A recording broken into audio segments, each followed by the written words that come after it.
Por que é que existe a possibilidade de eu ter memória? Por que eu me lembro do que não queria? Será que a memória é para mim uma bênção ou uma condenação? Aqueles atos que eu tenho na vida, eles são decisão ou eu fui empurrado? Você sabe que filosofia é uma coisa para as pessoas elas se encantarem. Não é para elas temerem, é que nem matemática. Por exemplo, qual é a mais humana das ciências? É a matemática. Ela é pura criação humana. Nada que ela lida, nada existe. Você nunca viu um triângulo isósceles andando por aí, uma derivada ou uma matriz tomando um suco. Né? Nada do que a matemática lida tem realidade material. É pura invenção, é poesia pura. Pois bem, alguns professores e professoras conseguiram transformar a matemática no martírio. Como algumas pessoas transformam filosofia no martírio. Não pode ser. A filosofia ela tem que ter profundidade, ela tem que ser analítica, sistemática, metódica, mas ela não pode ser enfadonha. Né? Tudo aquilo que é enfadonho, quando a gente traz, por exemplo, uma conversa sobre filosofia numa tarde, né, em que a família está assistindo, qual é a finalidade? Que as pessoas apreciem, não que elas nos temam. Você e eu, ambos da área também de filosofia, não temos que ser temidos. Ao contrário, ninguém pode dizer assim, o Chalita ou o Cortella são homens inteligentes só porque a gente fala o que não é compreendido. A gente só será inteligente se aquilo que a gente falar puder ser entendido pelas pessoas. Se não for, Mário Quintana, um dia eu estava conversando isso contigo, né, e me lembro, Mário Quintana tem uma frase que me assusta, você é escritor, eu também, ele tem uma frase magnífica, ele diz, quando o leitor tem de perguntar ao autor o que ele quis dizer com isso, um dos dois é burro. E eu sempre acho que eu sou burro na hora de escrever, então eu preciso melhorar, né, por essa condição. Mas a filosofia, ela é boa, ela nos encanta, ela ajuda a conversa. Quando você pensa um homem do século VI a.C., um pedacinho do V, né, que é capaz de dizer algo magnífico, como a única coisa permanente é a mudança. Não se a única pode coisa banhar duas vezes isso, não se toma banho duas vezes no mesmo rio, porque quando você volta, nem você é o mesmo, nem o rio é o mesmo. Isso é de uma atualidade absolutamente marcante. Quando a gente pega a reflexão dos pré-socráticos, que você mencionou, aquilo que vem, né, com a ideia de Anaximes, Anaxágoras, que são nomes que parecem meio esotéricos, né, para as pessoas, mas eles têm uma marca no nosso cotidiano. Quando Pitágoras, vários de nós estudamos Pitágoras na matemática antes de vê-lo na filosofia. Mas Pitágoras, que você sabe muito bem, é o criador da palavra filósofo. Ele inventou a palavra filosofia. Quando ele fala de alguém que se dedica, que tem um afeto pelo conhecimento, né, alguém que tem um carinho, eu gosto dessa palavra, carinho, né, pelo saber, que entende que em latim sabor e saber tem a mesma origem semântica. Aliás, os portugueses, melhor até do que nós, dizem, para dizer que uma comida é gostosa, diz isso me sabe bem. Dizer que aquilo é apreciável. Portanto, aquilo que a filosofia é capaz de trazer, ela nem sempre é absolutamente nítida, nem para nós. Nem sempre a gente consegue lidar como se ela fosse mera iluminação. Mas ela consegue fazer aquilo que você puxava. Nós vamos às grandes questões da vida. Quem sou eu? Qual a origem do mal? Por que é que existe aquilo que existe em vez de nada existir? Por que é que existe a possibilidade de eu ter memória? Por que eu me lembro do que não queria? Será que a memória é para mim uma bênção ou uma condenação? Aqueles atos que eu tenho na vida, eles são decisão ou eu fui empurrado por alguma coisa que eu não controlo? Pedro Nava tem uma frase que para mim, Chalita, ela é inesquecível. Ele dizia, eu não tenho ódio, eu tenho a memória. Eu tenho memória, né? Eu não tenho ódio, eu tenho a memória. Isso é perigoso.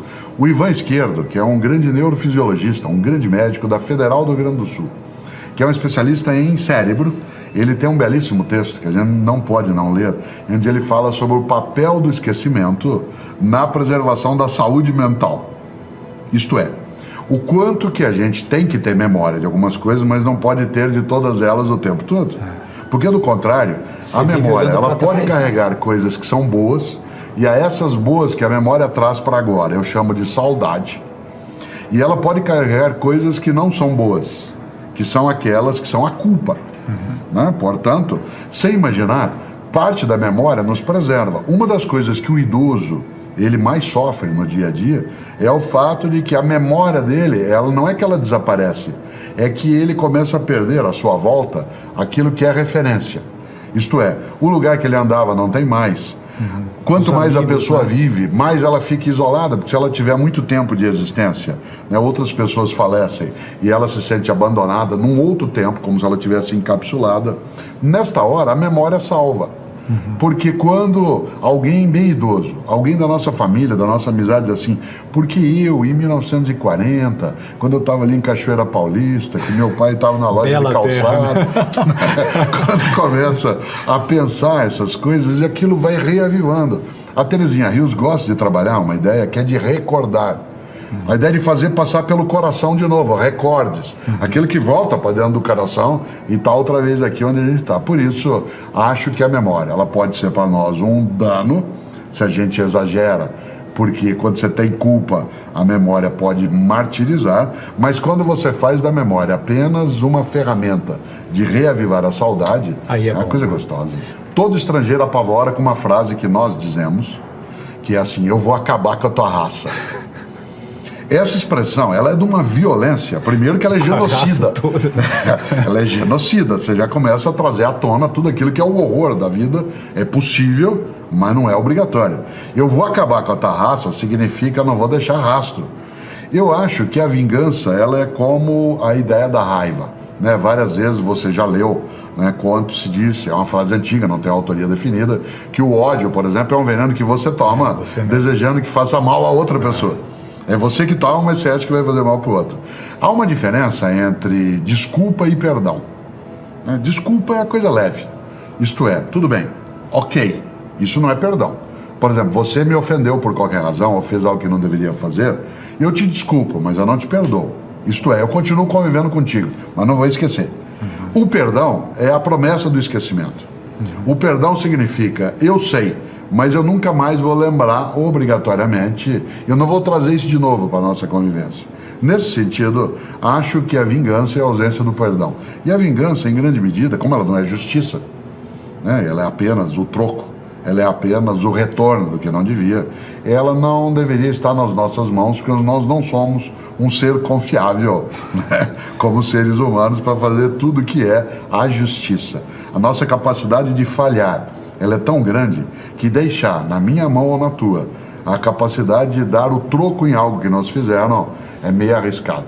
É melhor que a gente crie instituições, né, como é o caso do judiciário, em que a gente organiza as regras em que será feita a justiça sem que ela seja vingança. Né, Agostinho tem uma frase que eu acho maravilhosa, que fala sobre a superficialidade de alguns sentimentos, quando ele diz, não sacia a fome quem lambe pão pintado. Não sacia a fome quem lambe pão pintado. Qual é a satisfação que a vingança oferece? A justiça, sim. Eu gosto de justiça, né? Gosto daquilo que está no lugar quando foi deslocado daquele lugar onde deveria estar, mas da vingança não. Não é que a gente não tenha desejo dela. Seria absolutamente farisaico, né, da minha parte dizer que eu não tenho desejo de vingança. Em vários momentos eu tenho. Isto é, em que eu quero sim dar o troco. E não estou nem pensando, né, só nas relações interpessoais. Né? Como nós somos, como a gente falava antes, um ser que tem memória, e eu às vezes fico imaginando, aquele cara falou aquilo para mim, né? Ou lá na escola, quando um dia alguém fez alguma coisa, você vai ver um dia, você vai ver. Né? Então, eu sou de Londrina, no Paraná, como você sabe, embora eu more, né, na capital paulista há bastante tempo. Tem uma frase de para-choque de caminhão que para mim é suficiente como vingança, que diz assim, na subida você me aperta, na descida nós acerta. Certo? Então, esta lógica, ela é um pouco assim, espera aí, né? Vamos ver, o mundo dá muitas voltas, mas o desejo da vingança não é algo que a gente deva admitir, trabalhar e até, para usar uma coisa do interior, adubar. Não dá para ficar adubando isso, porque ele faz mal, ele corrói por gente mesmo. Ele é autofágico, é autodestrutivo. Eu conheci vários homens e mulheres importantes na minha formação e na minha história. Eu fico honrado de ser humano como Mandela. Eu não sou como Mandela foi, mas eu fico honrado de estarmos na mesma espécie. Na mesma raça humana, na mesma espécie. Na mesma espécie. Mandela veio ao Brasil logo depois que ele foi libertado, e eu tive a honra de também estar, quando ele veio visitar a cidade de São Paulo, eu era secretário de Educação, na prefeitura ele veio visitar, e eu tive a honra, Xalita, de apertar a mão do Nelson Mandela. Você imagine, quando eu apertei a mão do Mandela, as minhas pernas bambearam. Porque eu não estava apertando a mão do homem, eu estava apertando a mão da decência. Não é toda hora que a gente aperta a mão da decência. Você se lembra, ao mencioná-lo, que ele, quando tomou posse como presidente, né, da África do Sul, no primeiro governo, logo depois do Apartheid, que ele fez o famoso jantar, né, em que as pessoas recebem aqueles que vão honrá-lo por ser o presidente. Você se lembra que ele convidou para sentar ao lado dele Os Dois Carcereiros. Exatamente. É impressionante. É impressionante. Aliás, é mais do que isso, é irritante. É irritante. Como é que ele é capaz de fazer uma coisa dessa? Ele me humilha ao fazer isso, porque eu gostaria de ser capaz dessa grandeza. Exatamente. Eu sou bem menor que ele, não que isso seja, né, um alto desprezo, mas é verdade. Um homem que passa 27 anos preso, 18 numa solitária, de 1,60 m. Mandela tinha 1,90 m de altura. Em 18 anos ele ficou recluso numa pequena jaula, onde ele só saía para ser interrogado e torturado. Advogado, né? Um homem que tinha toda uma trajetória possível, líder na comunidade dele. E ele, para o jantar de posse, em vez de convidar as grandes autoridades, ele chama para sentar um de cada lado os carcereiros. E ainda ao ser perguntado, diz, é porque eu queria que eles me vissem como um humano. Quer dizer, isso é de uma grandeza. O que faria você ou eu, claro, se a gente passa 27 anos sendo torturado, preso, vitimado, ofendido, né, agredido, e aí você tem em mãos o poder de ser presidente da República. De retribuir tudo, de dar o troco. De dar o troco. Dar o troco. O que ele faz? Ele humaniza a ideia e não se rebaixa. É de uma grandeza imensa. Eu acho que a gente tem poucos homens e mulheres na história que foram capazes de fazer isso com tamanha densidade. Claro, Jesus de Nazaré o fez, né, mas é outra dimensão. Né? Mas a gente encontra isso em Sócrates, né, que vai sim para o fim, para a morte, com a cabeça erguida. Não quer fugir. Não quer, não sai. A gente encontra isso, né, naquilo que fez um dia Siddhartha Gautama, no modo de vida que escolheu. Né? Encontramos isso Francisco de Assis. Encontramos isso com Martinho Lutero, naquilo que conseguiu enfrentar. Encontramos isso com Madre Teresa de Calcutá. Irmã Dulce. Aquela mulher que era frágil, com a coluna, dormiu mais de 20 anos numa cadeira sentada, cadeira de madeira por causa da dor. Uma mulher desse tamanhozinho, né? Tem uma obra que hoje atende mais de 70 mil pessoas por dia. Você lembra da teoria da Irmã Dulce, da teoria da última porta, né? Em que ela dizia, nós temos de ser, as irmãs, a última porta que alguém bate. Depois de nós não pode ela não ter outro lugar para procurar. Ela tem que achar em nós a acolhida. Começou num galinheiro, na Cidade Baixa, em Salvador, ali perto da Praça Roma, né? Essa fragilidade de alguém que se torna grande, quando você cita o Mandela, né, em vez de lamentar, o que ela fez? Ou ele fez? Foi atrás, foi buscar. Alguns filósofos conseguiram trabalhar bem essa ideia. Você lembrou Aristóteles, né? A gente tem essa conversa com Kant também, vai lidar com a ideia de uma paz perpétua, né? Em que a gente tem a abolição do sentimento de vingança, né? Mesmo aquilo que é discutido por Hegel, né? Quando ele diz que quem exagera o argumento prejudica a causa, né? Vai trazendo coisas para o nosso cotidiano. Olha, eu gosto de fazê-lo. E eu acho que ser pessimista tem um componente de ser vagabundo. Eu acho que todo pessimista é vagabundo. Sabe por quê? Porque a melhor coisa que você precisa fazer para não fazer nada é achar que nada pode ser feito. E aí? Isso aí você não precisa se movimentar. E de maneira geral, pessoas vagabundas ou pessimistas são muito vazias. Quem é do interior sabe que há uma frase popular que diz que carroça vazia faz muito barulho. Se você imaginar, a ideia de um mundo melhor, ela exige um otimismo crítico. A capacidade de não se deixar derrotar por uma postura que é aquela de imaginar que, tal como as coisas são, esse é o único modo delas serem. Claro que existe a militância no mundo pior.